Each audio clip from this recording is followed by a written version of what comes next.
Hello, everyone, just signing on. We're going to get started here in just a few moments.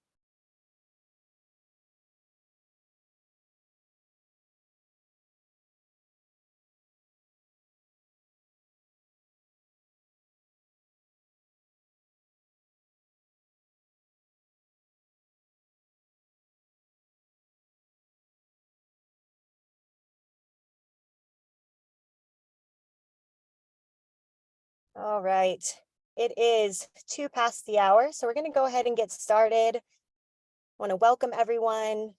Good morning, good afternoon. Hope you've got your coffee or your lunch or your snack, wherever you may be located. Thank you all so much for taking time out of your day to join us for this Revolutionizing ROI webinar. Some of you in attendance today have participated in the research leading up to this webinar, and we're really happy to have you as well as everyone else along with us on this journey to unlock the full benefits of electronic catch documentation and traceability in the seafood industry. So on the next slide, I'm going to go ahead and get started by sharing the purpose of today's webinar, which is really threefold. So first, we're going to start by sharing the nuts and bolts of our recent research to understand investments in electronic catch documentation and traceability technologies across the seafood sector and the resulting research products that we hope will be helpful to your own traceability journey. The second purpose of this webinar, and specifically why we've asked you all here today, is to anonymously gather some feedback. We've done this already through one-on-one interviews in the information gathering phase, which we'll be sharing shortly. And now we'd like to continue learning from you and hearing your thoughts regarding our research findings and proposed products. We have a series of 8 poll questions sprinkled throughout the presentation, but we also encourage you to use the question and answer and chat functions to ask any questions or provide comments throughout the webinar. So the poll questions will be anonymous, but if you do add anything in the chat, just note that your name will be shown to everyone.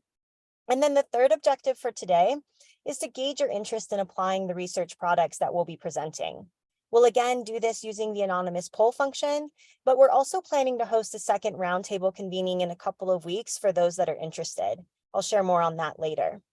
And just as an FYI, we are recording the presentation today for those unable to attend this specific time or for anyone that wants to return to any of the content we've shared today.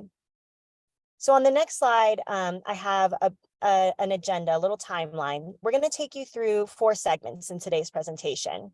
We'll start with the who behind this work, why we've conducted this research, what some of the outputs are, and how we hope to apply them with seafood buyers. And then we'll hold some time to answer questions at the end. I do ask that everyone write down one question during the webinar and include it in the chat when you have it ready. This will really help us tee up a productive Q&A session at the end and address any commentary that's entered throughout. So first, we'll begin with some introductions.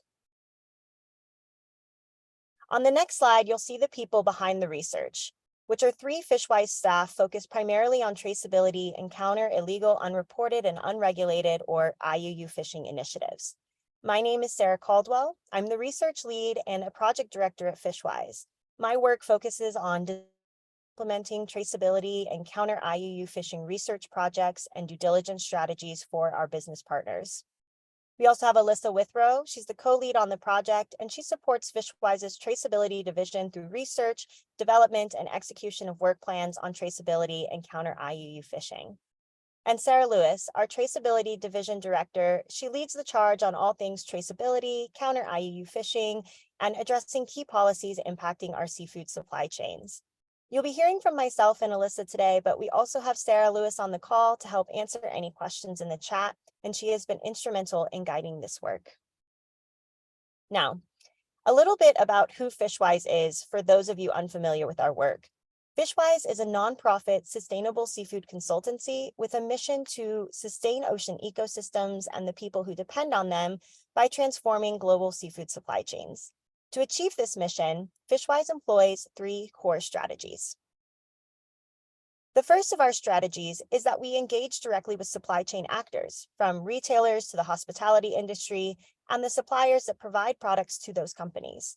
FishWise has almost 20 years of working with companies to implement sustainability policies and programs focused on traceability, social responsibility, and counter-iuu fishing. This is the strategy we're using today, learning directly from you all that are involved in the realities of seafood supply chain operations, from harvesters to managers to consumers to tech providers, all working to bring transparency to the sector. The second and third core strategies similarly allow us to leverage aligned actions to help bring sustainable seafood solutions to scale. From NGO coalitions to global dialogues, we work collaboratively on solution design, advocacy, capacity building, and implementing industry best practices. The way we work across these strategies on seafood sustainability is by employing a comprehensive approach that places equal value on the environment and people by considering the triple bottom line, that is, environmental, economic, and social factors. Comprehensive is the theme of today's webinar as we consider how to more comprehensively or holistically evaluate the benefits that can be attributed to investing in traceable, transparent seafood supply chains and supply chain data sharing. When designing and implementing a company's or government's electronic catch documentation or traceability program with a comprehensive lens, that is, considering social, economic, and ecological factors, it can help to achieve goals related to its sustainability and social responsibility commitments, in addition to realizing the financial benefits attributed to electronic traceability investments when measuring progress towards achieving these comprehensive sustainability goals.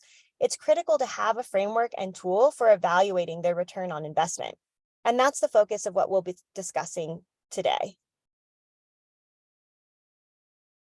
Oh, I'm seeing in the chat, so we're going to pause for a second, that it looks like maybe my face is the main screen instead of our presentation. So can we work to maybe adjust that?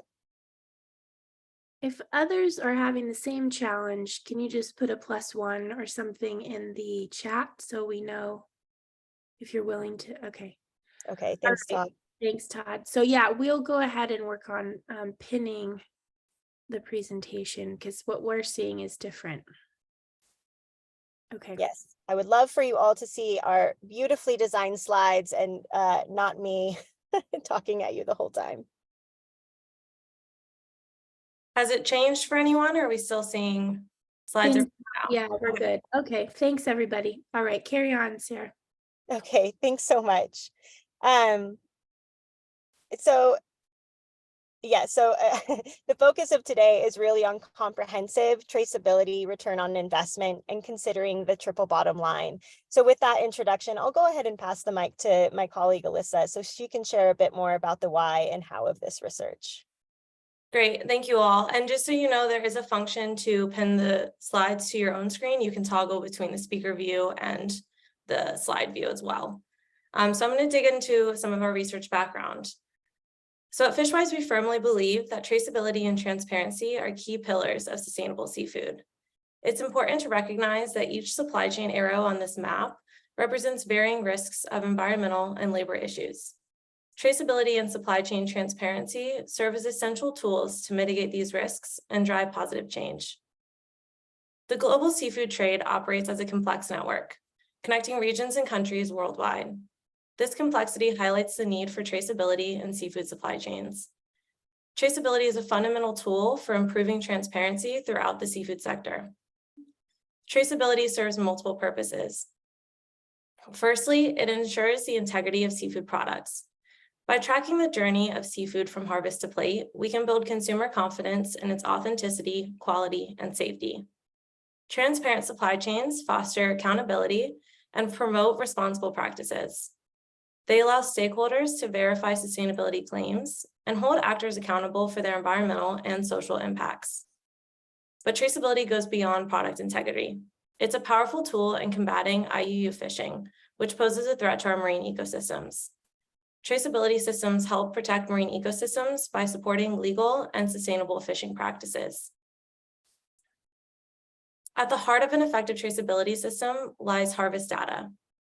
Harvest data provides essential information about the time, origin, and method of catch, enabling transparency and informed decision-making.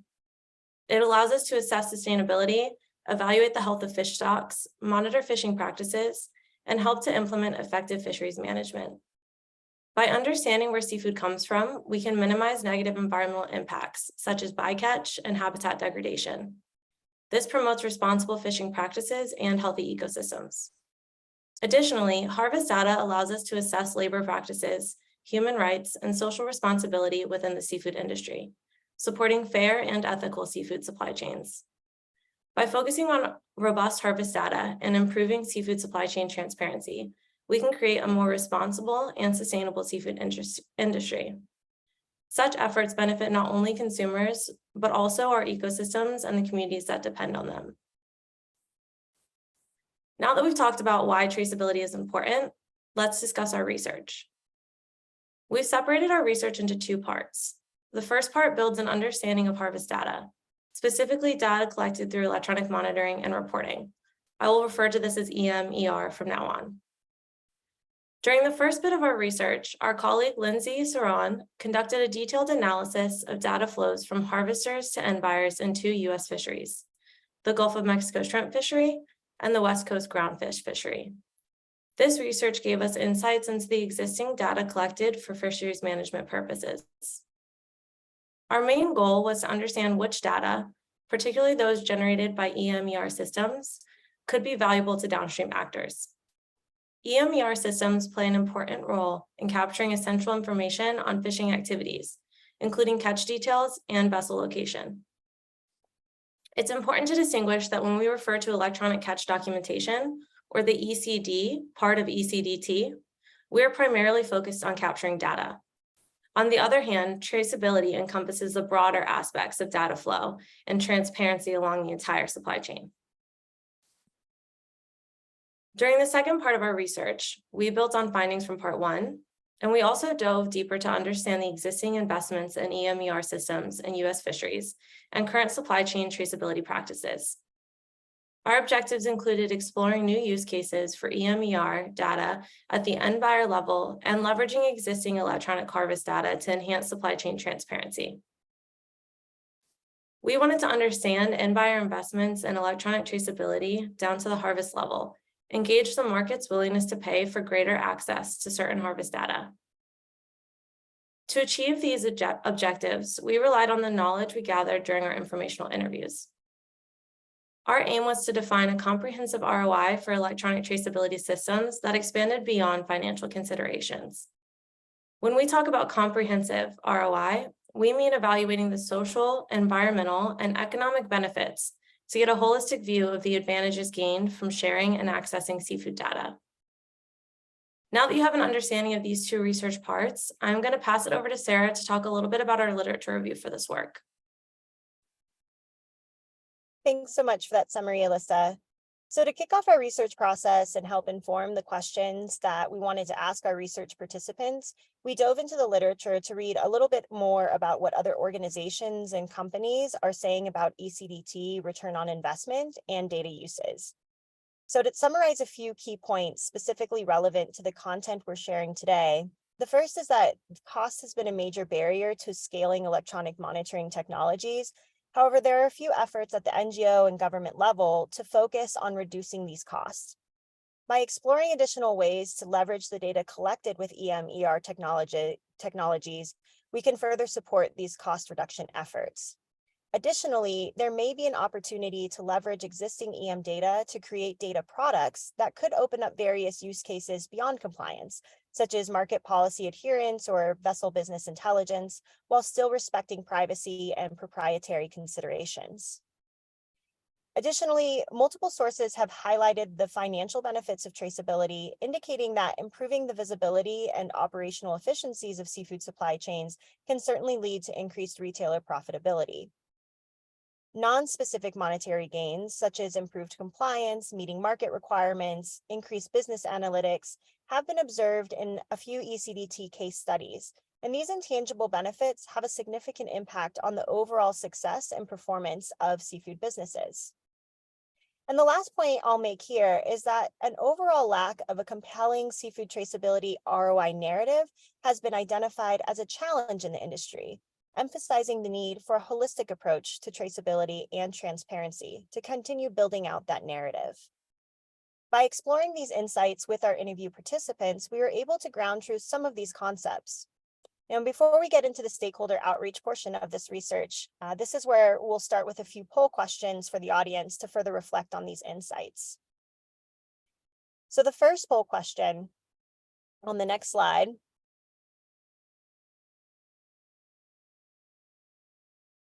Oh, can you go back one, please?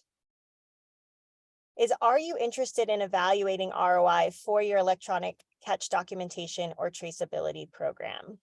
And you'll see the poll launch here in just a moment.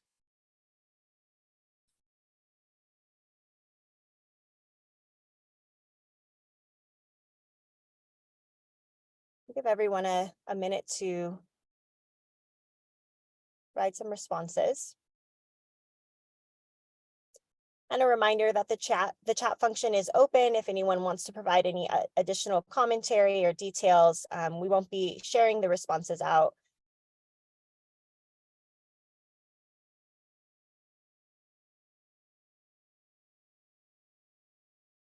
I'm seeing the responses coming in. Thanks so much.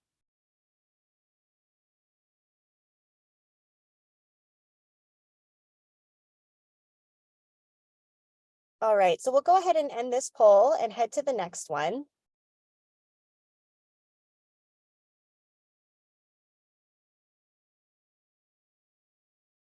Do you think there is value in using EM/ER data for purposes beyond regulatory compliance? Yes, no, and again, any additional comments, we'd love to hear them in the chat.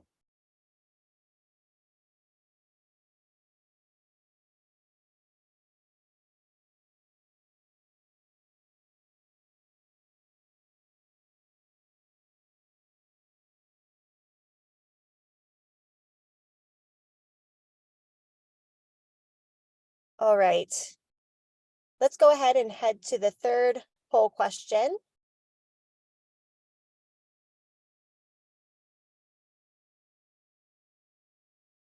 Take us just a moment to bring it up.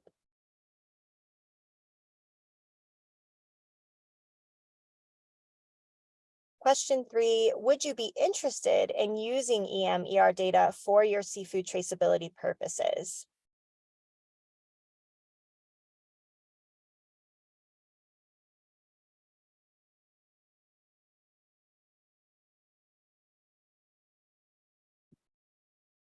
Give everyone just another moment to jot down their answers, provide their responses.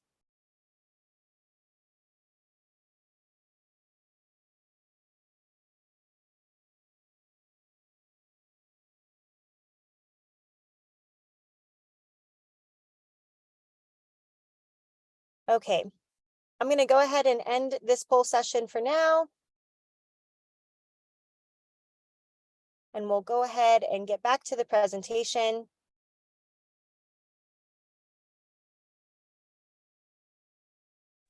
Alyssa, I'll hand it back to you. So let's get into stakeholder outreach. The heart of our research was in conducting stakeholder outreach and learning from those working with these technologies firsthand, including government representatives, NGOs, tech companies, seafood buyers, and a couple of US harvesters. By connecting with a diverse group, we gained valuable perspectives. During these interviews, our primary focus was to explore the potential use of existing ECDT data to support sustainability commitments at the end buyer level. We also delved into the alignment between the data collected during harvest and the specific needs of seafood buyers. A critical aspect of our discussions revolved around understanding the market's willingness to pay for direct access to harvest data and the non-financial benefits associated with electronic traceability programs. These conversations allowed us to identify the potential values and opportunities presented by leveraging EM/ER data beyond regulatory compliance. Additionally, we examined whether the current harvest data collection practices met the needs of end buyers. Identifying any gaps in data collection allowed us to pinpoint areas for improved data sharing within the supply chain.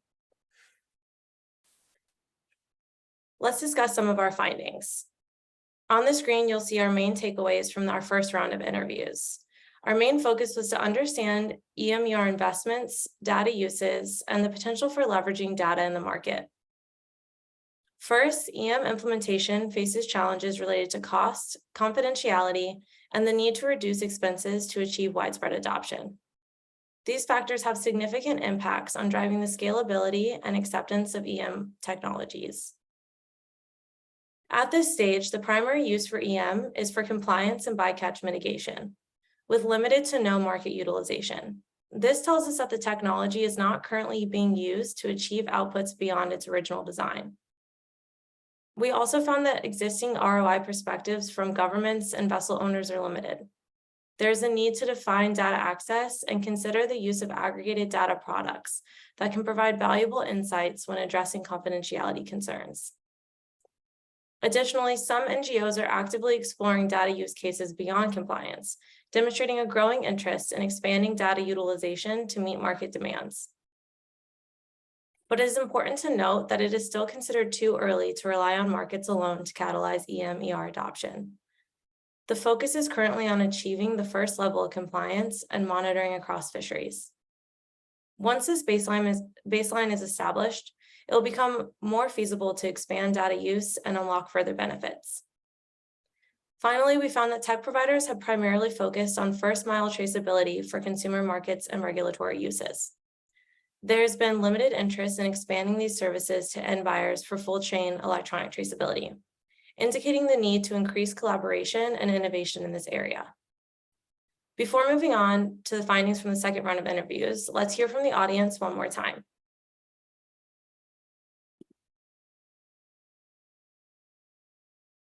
So what do you believe is the primary limitation to leveraging existing EM/ER data for market traceability purposes?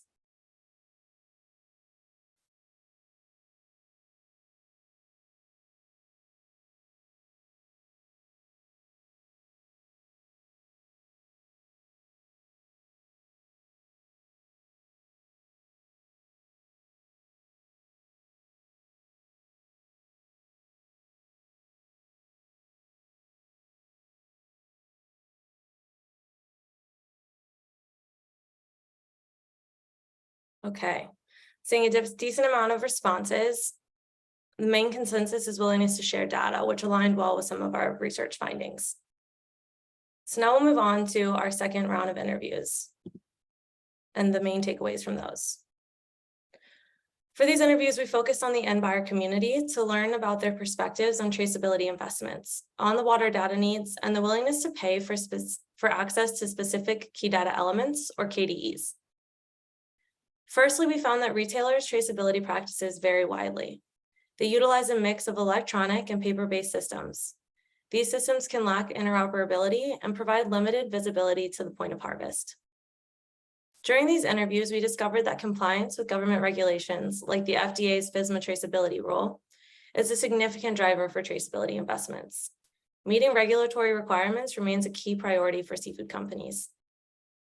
Interestingly, from a financial standpoint, we did not find any existing ROI cited by the participants, but we did identify several non-financial benefits, including reputational risk mitigation, stronger buyer-vendor relationships, compliance with corporate sustainability policies, and increased transparency to consumers. These non-monetary benefits demonstrate the value of traceability beyond financial gains. When it comes to willingness to pay for access to harvest data, we observed varying perspectives among participants. Some expressed the need for more incentives from regulations or customer demands before being willing to invest, while others saw the value of enhancing traceback capabilities or achieving operational efficiencies. Similar to the first round of interviews, we discovered that end buyers, processors, and marketers are not currently using data from EM/ER sources. To gain a deeper understanding of the data that is most important to these companies, we asked what seafood data is critical to their operations and whether it aligns with data collected by ECDT technology. The KDEs identified during these interviews primarily revolves around compliance and labeling requirements. These learnings highlight the complex landscape of EM/ER implementation and data utilization, the varying perspectives on ROI, and the current traceability practices and data needs within the end buyer community. Before we dig into our key takeaways from this background research, we have one more poll that I will launch now. What motivates retailers to invest in traceability down to the point of harvest? Or what do you believe motivates retailers?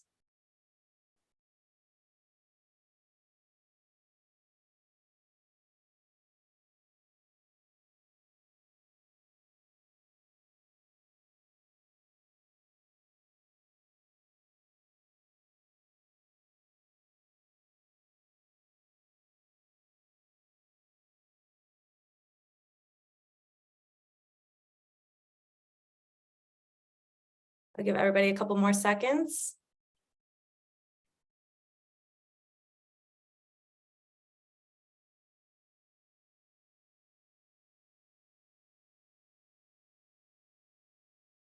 Awesome.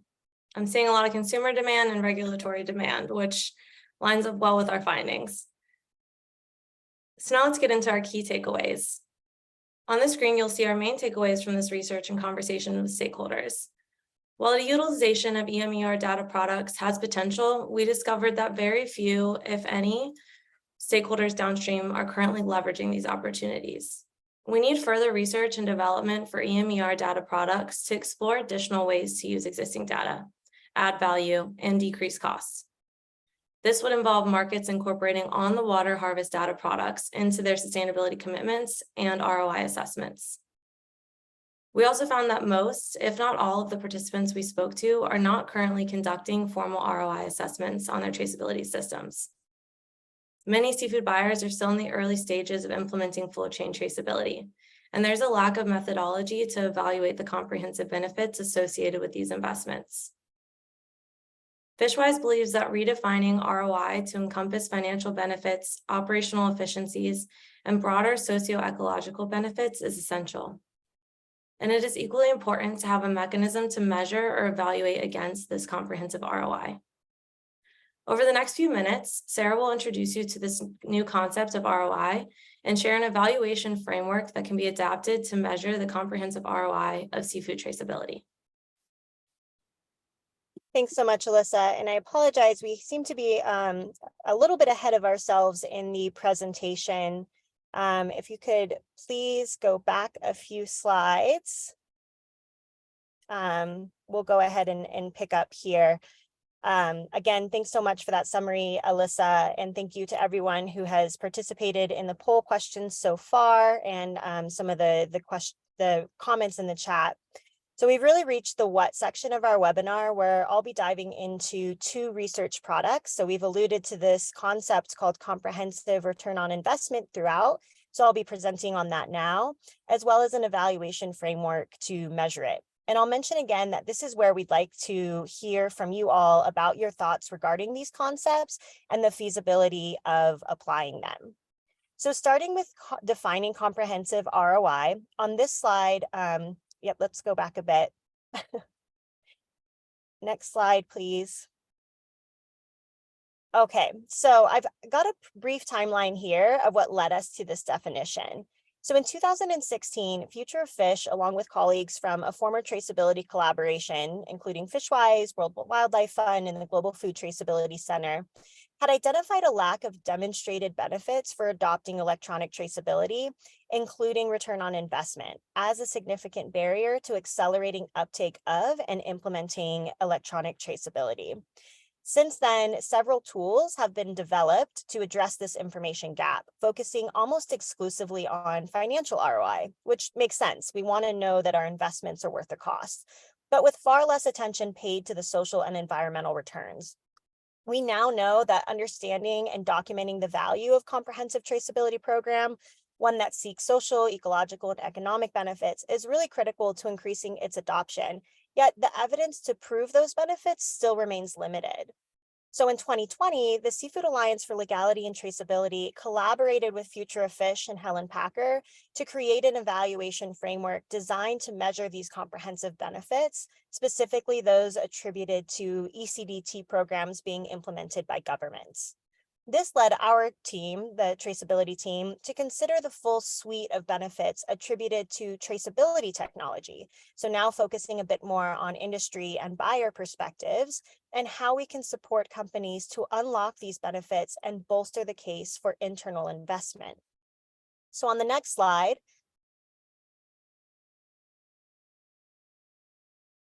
additionally, the case for defining comprehensive ROI comes from the growing awareness that traceability supports transparency and that transparent supply chains help companies and governments manage for risk, sustainability, profitability, and regulatory compliance. And from what we've learned, on the next slide, I have this lack of long-term evaluation highlighted, that these benefits can take longer to realize. There are some upfront costs to investing in these technologies, but the benefits over time will outweigh the initial costs. So some questions we might ask beyond how much will it cost is, how much could be gained by being able to improve product marketability through better access to data?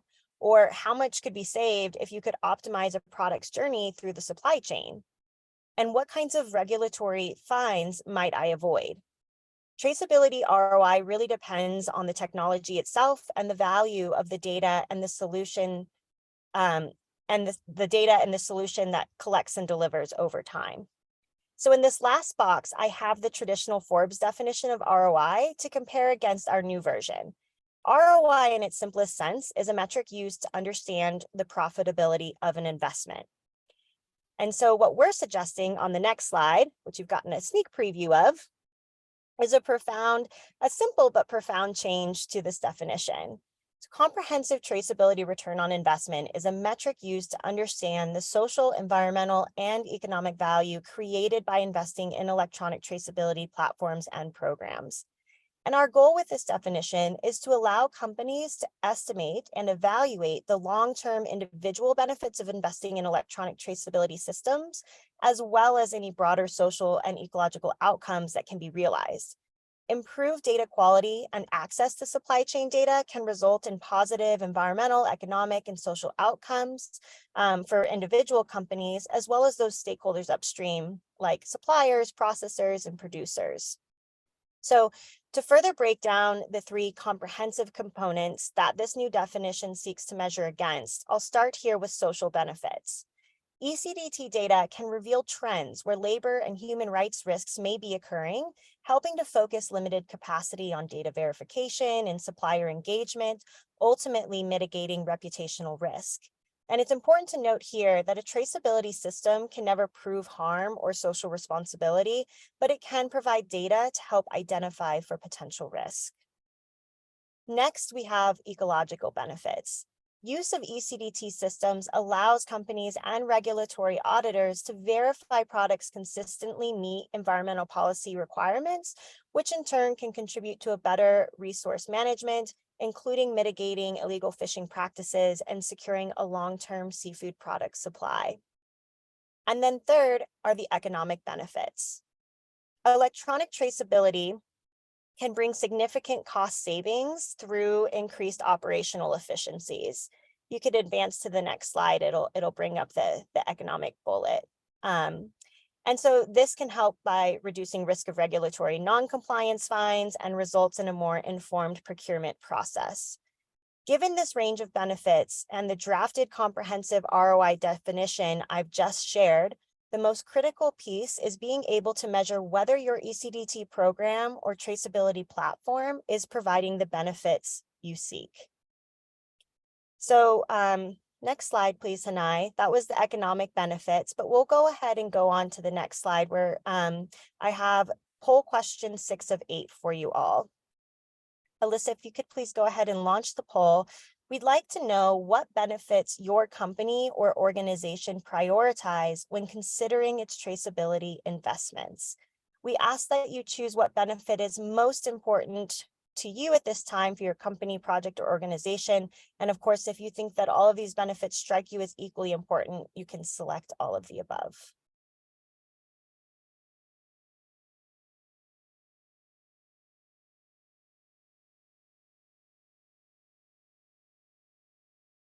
And just a reminder that the poll questions are anonymous as you're providing your responses. Give everyone just another moment.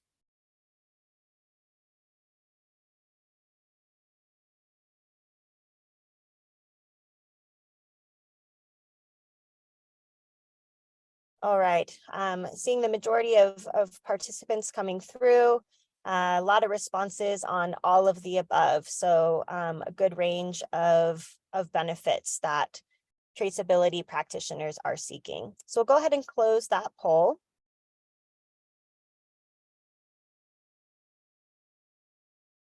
And if you could advance to the next slide. A new definition and concept is only as good as its measurement or application. So now I'd like to share with you one way to do that, and that's using the benefits evaluator for seafood traceability tool that I mentioned earlier, which we also call BEST for short. BEST is focused on mapping out what benefits you can garner through your ECDT program and how to determine if those benefits are being realized. It serves as a guide for traceability practitioners, inclusive of government, seafood buyers, and the tech companies supporting these advancements, helping them measure and evaluate the effectiveness of ECDT programs and harnessing those comprehensive benefits. So on the next slide, we have a screenshot of what this tool looks like on the website, and I'll briefly walk you through how it can be used, which you can also check out after the webinar following the link, which we'll add to the chat. Essentially, the tool is an interactive spreadsheet that can be modified for your company or government needs and downloaded directly to your device. So across the top, next slide, please, you'll see you can filter for benefit type. So here we have economic, social, or ecological, or you could filter for the benefit outcome you are seeking. Perhaps your focus is on cost savings or revenue generation. Alternatively, you may be focused on risk mitigation and want to improve estimates of IUU or identification of possible human or labor rights violations. Or you may want to sort by hardware or software if there's a particular data platform you are implementing or planning to implement, or lastly, the input data or KDEs needed to evaluate progress toward your desired benefit outcome. Additionally, the online tool has preset metrics and evaluation criteria to help support users in evaluating the effectiveness of their program and includes recommended actions for continuous improvement. And you'll notice from the examples shown here in the red box that these metrics and evaluation criteria from the online tool are really focused on government ECDT practitioners, but with some customization, this tool can be a valuable resource for industry, end buyers, NGO consultants, or government EM implementers as well. It can be built and customized for your specific needs. So to illustrate this, we've created an example with industry-specific metrics and evaluation criteria. For instance, from an economic perspective, your company might be trying to generate cost savings by streamlining your data collection and verification practices. You've invested in an electronic interoperable traceability platform that allows for seamless integration of your product source data. To evaluate whether this investment is creating an economic return, you might calculate the percent of KDEs automatically uploaded per vendor survey and determine whether there is a decreased number of staff or consultant hours spent on data entry per year or quarterly, whichever time frame you may choose to measure against. Similarly, you might have a company policy specific to bycatch avoidance. So this is focused on the ecological benefits. And in this case, you may choose to source from vessels or fleets that are documented to have cameras or electronic monitoring capabilities on board. By calculating the percent of products or sources coming from EM monitored fisheries, you can increase the confidence that your procurement practices are supporting environmental sustainability policies. These are just a couple of examples, and I have others here on the slide, which I'll leave here for you to read or come back to later. But the takeaway is that there are ways to customize this evaluation framework to support measurement of the comprehensive return on investment of your traceability program. Now, I realize that we've shared a lot of information and you're likely to have questions regarding the application of what this looks like in practice, comprehensive ROI and BEST. But based on the information provided here today, I'm going to go ahead and launch the next poll question. We'd like to know if your company or organization would be interested in utilizing the following concepts and tools that we've discussed. So I'll give everyone a minute to read through the levels of interest and provide your responses here.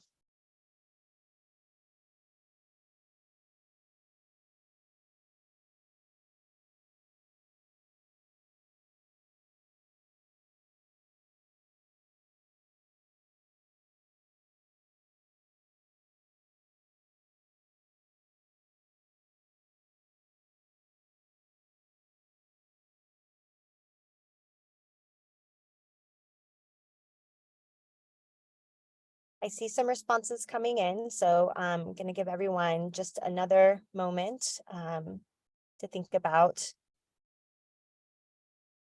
your responses.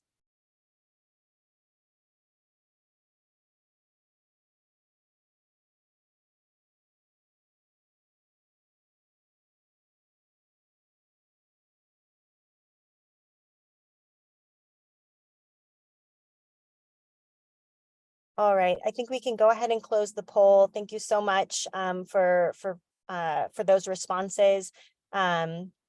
We will be able to, or we'll plan to reach out to those of you that have marked yes and interested in hearing from those of you that might have other questions or comments regarding these tools.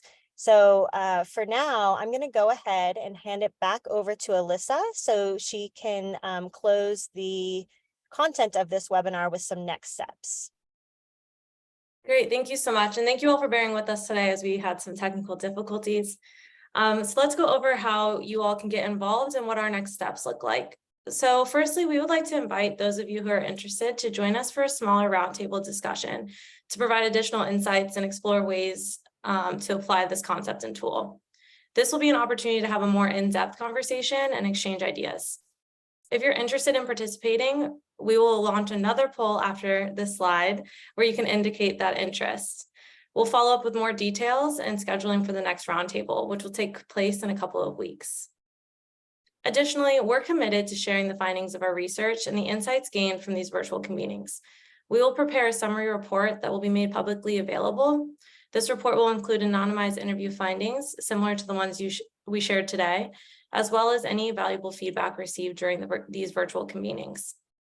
And lastly, we're excited to pilot this new definition and tool for assessing comprehensive ROI. If you believe that this assessment will be valuable for your business or project, we encourage you to let us know. Thank you for your engagement and participation in today's webinar. We'll go ahead onto the last slide and share the final poll. And then after that, we'll follow up with some Q&A and address any outstanding questions that might be in the chat.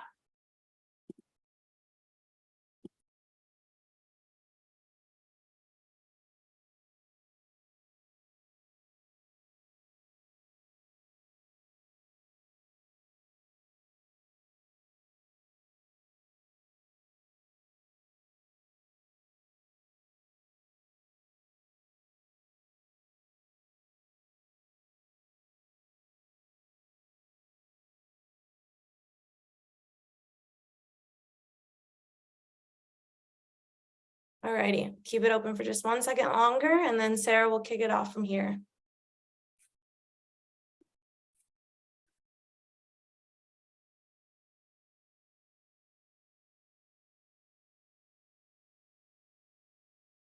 Great, thank you for that conclusion, Alyssa. And thank you so much for everyone that's taken the time to join us today and listen to our research and hear about some of the products that we're pretty excited about. We do have where it's 45 after the hour, so we have some time to answer questions. I don't see any on my end in the Q&A, but if anyone from my team sees others on their end, please let us know. Otherwise, please feel free to enter any questions or comments in the chat, and we're happy to address them. Yeah, Sarah, I've been monitoring. I'm not seeing questions in the chat yet. We'll give people another couple minutes to think of some because they were just absorbing a lot of information. So we'll give people a minute to think of a question. But I was interested. Maybe I can just throw this out to the group too. It was interesting. The last poll, it felt like maybe operational efficiency was not selected versus the other poll options on poll 6. And so I'd be interested to find out people's thoughts about that, if anyone wants to share that. But I do see Marilyn has a question. Where have you applied this at the national, or have you applied this at the national level anywhere? Sarah, Alyssa, do you want to give a little context on how we've rolled this out thus far, where we're at? Yeah, thank you for that question, Marilyn. So the comprehensive return on investment definition is new. So we have not piloted or rolled that out. This is the first we are sharing it. So you all are the first to see that definition. However, the benefits evaluator framework that we presented best is a tool that was created by SALT, as I mentioned earlier. And so it has been launched and piloted in a ECDT principles application study in Tanzania, which, Sarah, you might be able to speak to a little bit further. So that was really focused on working with the local government to implement traceability principles and use the best to evaluate some of the progress against that implementation. And so what we've done today is we're really looking to adapt that framework to industry and buyers specifically, beyond just the government audience. Right. Yeah. In Tanzania, we heard, well, we were trying out as part of building a traceability strategy for an octopus fishery, how people would actually know if the work of the government was leading to the benefits that the fisher community as well as the industry in that area were looking for. And so we still have more work to do to evaluate the specific indicators. BEST is basically a framework that helps you figure out what kinds of indicators, ROI type indicators would be useful to look at, but there still is, as I kind of put it in chat, there's still some work we would need to do, or individuals that want to buy that specific are going to collect for their company, right? So it relates to what information you have.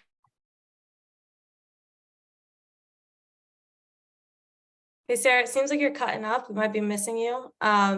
If you want to try with your screen off, we can see if we can hear you. And I'll go ahead and pick up a bit of what Sarah was saying. Omar, I'm seeing your question about how this might be applied at the small scale fisheries. And so we do have a case study of applying, as she was just mentioning, with the Tanzanian octopus fishery, which is a small scale fishery. And we'll soon have a report to share publicly about that process. Sarah, did you want to jump back in and add anything there? Well, only if you can hear me, okay, which is odd. Did I come through? Am I coming through now? Yeah, you are. That's always how it goes with your connectivity. It tanks right when you're trying to say something. Yeah, so I was just going to say there's a lot of individual tailoring needed after when you're working with any evaluation framework. The BEST tool helps lay out the categories of indicators, but the company level or the country level, whatever you're looking at, that's where you have to define how often you're going to evaluate those indicators and what the specific data that you're going to collect towards them are. So that's why we're really interested in working with those of you here, because we'd like to get into those weeds with you and really understand the specifics of how you would tailor that to your particular business or client list. Yep, thanks. Yeah, thanks, Sarah. And we have another question around whether we found examples of full chain traceability where buyers are currently accessing or integrating EM data. And in the round of interviews and research that we conducted, what we found is that it is not currently being used at the end buyer level.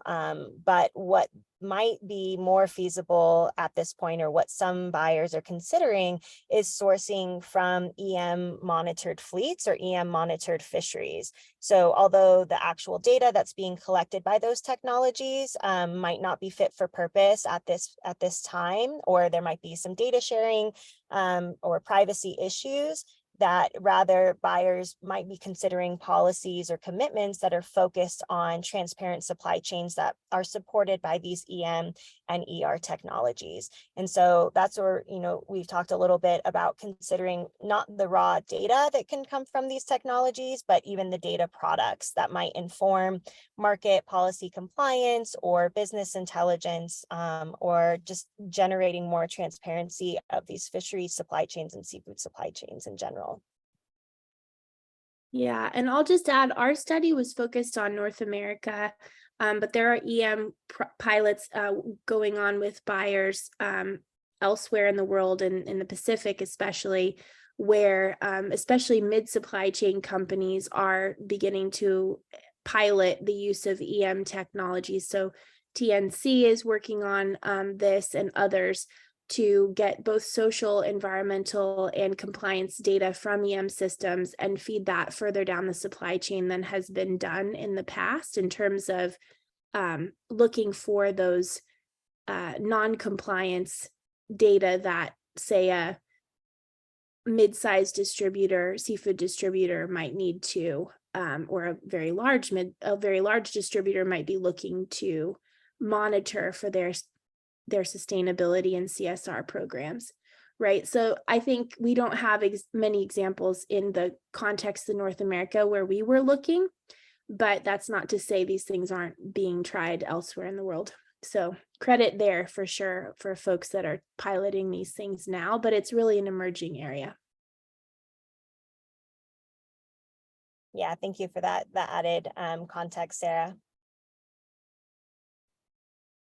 And I am seeing one more question in the chat that is asking about, customers being concerned about country of origin, and is it possible to narrow down to specific fisheries through traceability? And the short answer is yes. So really dependent on, the suppliers that you're working with and the traceability, the internal traceability capabilities that your company and your suppliers have, while country of origin is a regulatory requirement and critical to identifying where your products or fish are coming from.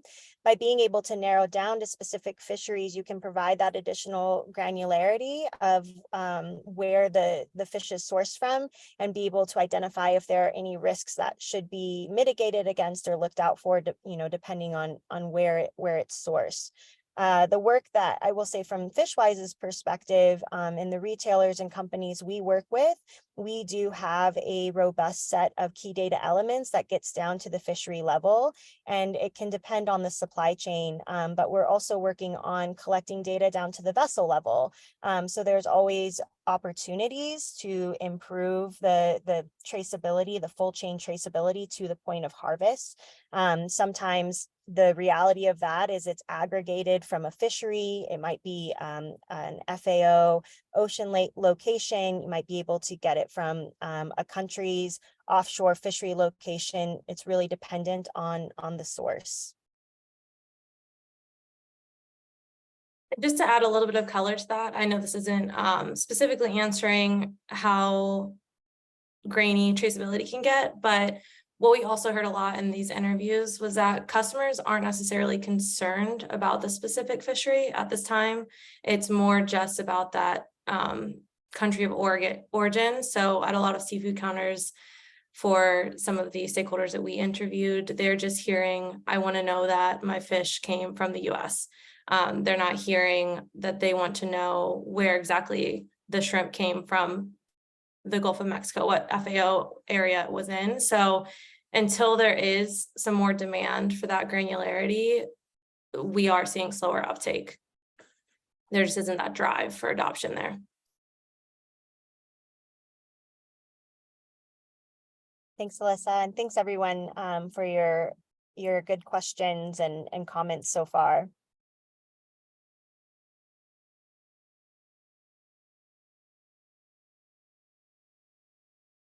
Okay, just taking a moment to read a couple more questions that are coming in. We have about 5 minutes left.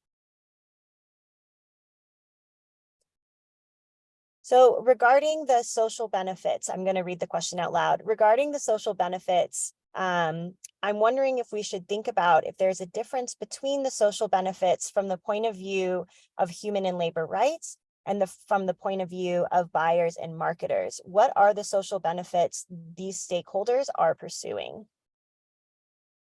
I think that is an excellent question. And that is part of our thinking and pitch to kind of customize this evaluation framework with companies or with organizations that would want to use it. Because there are a number of social benefits that we've identified, that other organizations have identified, but it really depends on what the on-the-ground companies or fisheries or harvesters or governments are looking to evaluate against. So we might be looking to mitigate for risks of human and labor rights abuses, or maybe there are even internal company social considerations like worker well-being and being able to more efficiently work with this data and address any issues that might surface in those supply chains. So I think that this is a really good question and worth further discussion about how we might be able to define these social benefits from these different viewpoints, and would love if you have any thoughts or considerations for this. We'd love to hear from you about that as well. Right. Yeah, absolutely agree. I think that the key message that we're getting in terms of thinking about how EMER in particular can be helpful with labor is that it is very context dependent about the situation that is happening on board. So the size of the vessel, the type of activities that are being conducted on the vessel, the origin and empowerment of the workers and individuals that are on the vessel, and also just thinking about operationalizing the information. Sarah hit the nail on the head. The priorities, as did your question, the priorities of the end buyers are necessarily going to be different than the priorities of the workers.